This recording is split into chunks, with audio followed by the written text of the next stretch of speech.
आज हमारा लेक्चर 10 का पार्ट 3 है, जो कश्मीर इशू का यानी कि पार्ट 3 है। इसमें जो हमारे पास मेन हेडिंग है वो है story of article 370 and 35A।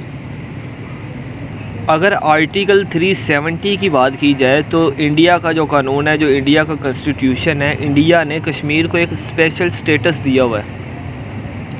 तो जो इंडिया ने कश्मीर को स्पेशल स्टेटस दिया हुआ है वो कश्मीर स्पेशल स्टेटस है क्या? इस स्पेशल स्टेटस का मतलब ये है कि जो इंडिया है कश्मीर के 4 सेक्टर्स को गवर्न करेगा। उसमें डिफेंस है, कम्युनिकेशन है, फॉरेन पॉलिसी और फाइनेंस का डिपार्टमेंट। यानी कि जो इंडिया के आइन ने कश्मीर को स्पेशल स्टेटस दिया हुआ है उसका मतलब ये है कि इंडिया कश्मीर के 4 सेक्टर्स को गवर्न करेगा। यानी कि कश्मीर के 4 जो सेक्टर है ना वो कश्मीर के वो इंडिया से रिलेटेड है। सबसे पहला जी डिफेंस, दूसरा कम्युनिकेशन, तीसरा फॉरेन पॉलिसी और चौथा फाइनेंस। और इन 4 डिपार्टमेंट के अलावा बाकी जितने भी सेक्टर्स हैं वो कश्मीर खुद गवर्न करेगा। इसके बाद जो हमारे पास पॉइंट है वो ये है कि जो इंडिया है वो कश्मीर के अंदर किसी भी तरह का चेंज नहीं ला सकता अनटिल कब तक, और ना ही आर्टिकल 370 में, जब तक कश्मीर की जो आईनी असम्बली है वो एक लेटर इंडियन गवर्नमेंट को नहीं लिखेगी। यानी कि जब तक कश्मीर की आईनी assembly, constituent assembly Indian government को कोई लेटर नहीं लिखेगी तब तक इंडिया कश्मीर के अंदर कोई भी चेंज नहीं ला सकता। अगर चेंज ला सकता है तो वो सिर्फ़ और सिर्फ 4 डिपार्टमेंट, 4 सेक्टर्स जो इंडिया गवर्न कर रहा है।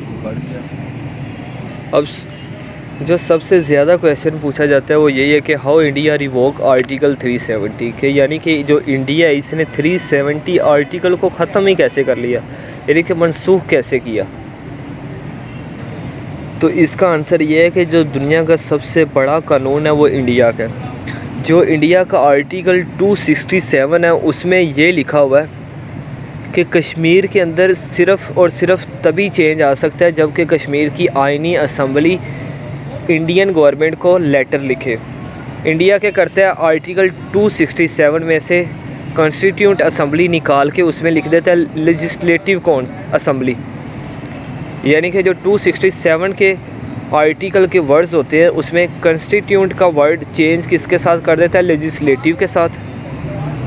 अब कश्मीर की तरफ देखा जाए तो कश्मीर में कोई लेजिस्लेटिव असम्बली है ही नहीं, ठीक है।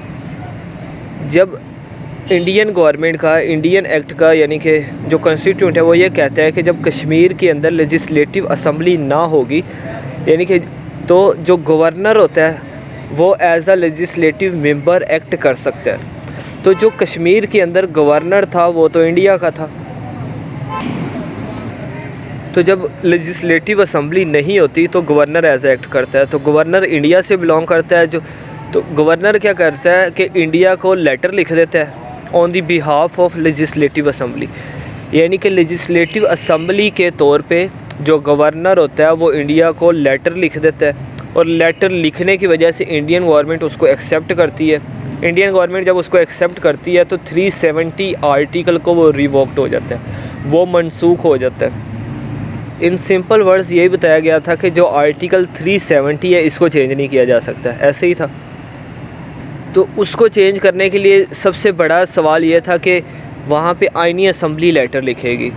तो आर्टिकल जो इंडिया का आर्टिकल 267 है उन्होंने क्या किया जी, 267 में से कॉन्स्टिट्यूंट असम्बली निकाल के लेजिस्लेटिव असम्बली रख दिया।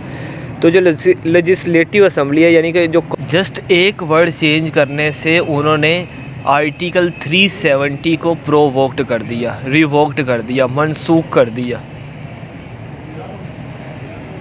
उम्मीद है आप लोगों को story of article 370 in short words समझ आ गई होगी। मिलते हैं नेक्स्ट लेक्चर में, तब तक के लिए अल्लाह हाफिज़।